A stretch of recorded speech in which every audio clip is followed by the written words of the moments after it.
Another one, please. Come on, we're closing up here. Dude, I've had a long day. Please? All right.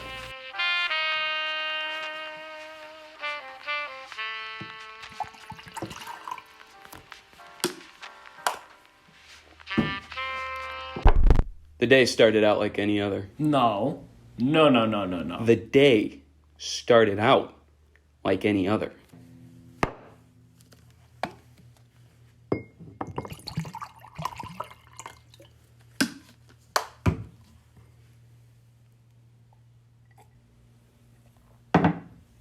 So I'm sitting in my office thinking about how I could use me a smoke, but twice now I've promised my wife I'd quit.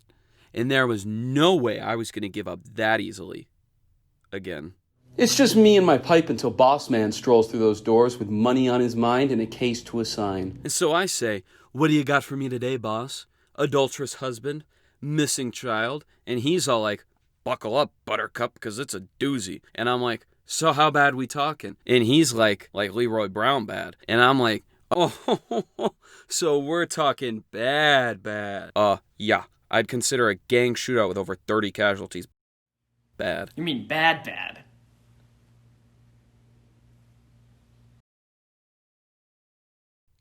Yeah. I'd consider a gang shootout with over 30 casualties bad. The mayor is getting a lot of heat for this and would really love to shunt the blame, so get to work. And so I start in the only place a crime of this caliber could go down. Crime Park. The grimiest, slimiest, crimiest of the parks. I mean, this place is practically run by crime families, drug dealers, and that judgmental troop of edgy teenagers that only hang out there to piss off their parents. A seasoned PI like me would never fit in there. So I do what needs to be done. I go in undercover, unnoticeable, untraceable by every conceivable notion. But even after all the years, and after all those cases, nothing could have prepared me for what awaited in Crime Park. It looked like somebody painted the grass red with mob blood. I mean, the summer heat made that stench of corroding flesh nearly unbearable. But I didn't let it get to me. I handled it like a champ. The bodies belonged to two different gangs, the Monticello gang and the Roscolini gang, which doesn't really make a whole lot of sense to me. Why would the Monticellos and Roscolinis be doing business? They're competitors. They hate each other.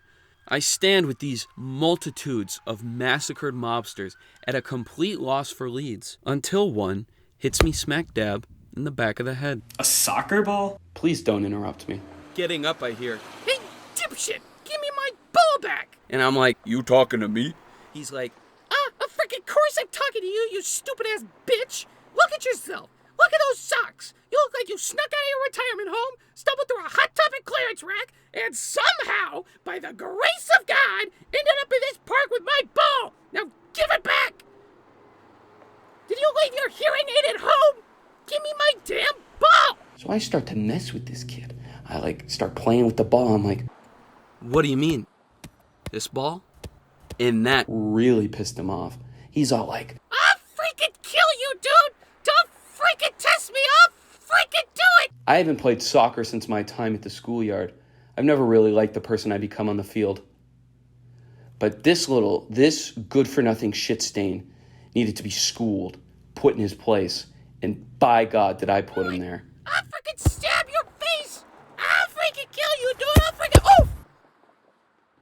So I start screaming at this kid. I'm all like, what happened here? I don't freaking know! What happened here? I don't know! I wasn't here! I didn't have practice! Well, somebody has to know. I think my brother knows a guy! Who? Chucky Q! Where can I find Chucky Q? He lives on Exposition Avenue! Please. So I decide to pay this Chucky Q a visit. And of course he isn't home when I arrive, but I see a window of opportunity, and I just let myself in. Chucky Q keeps a tight ship. There was absolutely nothing incriminating to speak of. I mean, even the guy's browser history was squeaky clean, but his computer did help illuminate some of his social activities. Turns out, Chucky Q plays cards with a pair of fellows that go by the Broncoli brothers on Tuesday nights. Hopefully they'll be kind enough to deal me in. Chucky leaves me the address for their little shindig, which is well underway by the time I arrive. So I help myself to a seat at the table, and I'm all like, Excuse me, fellas, you mind if I ask you a few questions? And the first twin looks up from his cards and is all like, I'm sorry, who the fuck are you? Second twin's all like, yeah, get out of here before some shit happens to you, boy. at this point, I am just trying to de-escalate this situation. I'm all like, Fellas, it's just a couple of questions. And they are still not having it. The second twin's all like, I'm gonna count to 3. and literally after 2 fucking seconds, they Pull out their pieces and Wait. What is that? What's what? It's their guns, you know? So those two waste their clips on their own couch, and so I hop out of cover and I give them a little jujitsu move. So once they're taken care of, I walk over to Chucky Q and I start to give him some of the theatrics, you know, like, who killed those mobsters? Who killed those mobsters? but nothing shakes him. Like, at all. I'm like, nothing? And Chucky Q just sits there, shakes his head. And he leaves me no choice but to break out the big gun.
And it worked like a charm.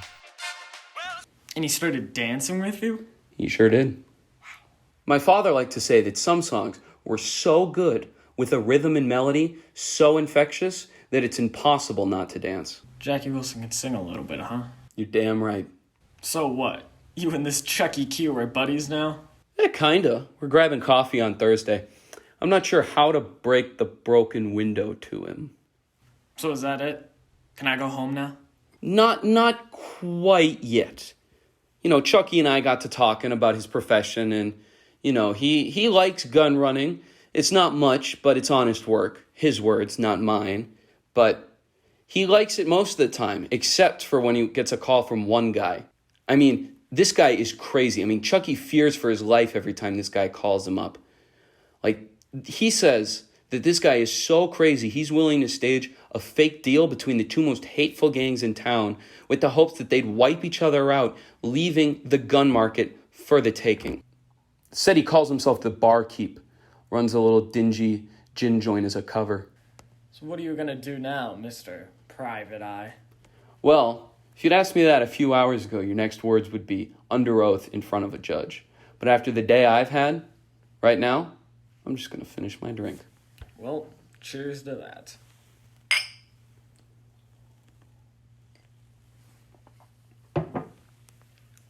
Oh, I see how you can misconstrue that, but once I finish this drink, you're definitely going to jail. Oh, Yeah. I thought we were having a moment. Yeah, I know, but you're guilty and everything, and Cool. cool.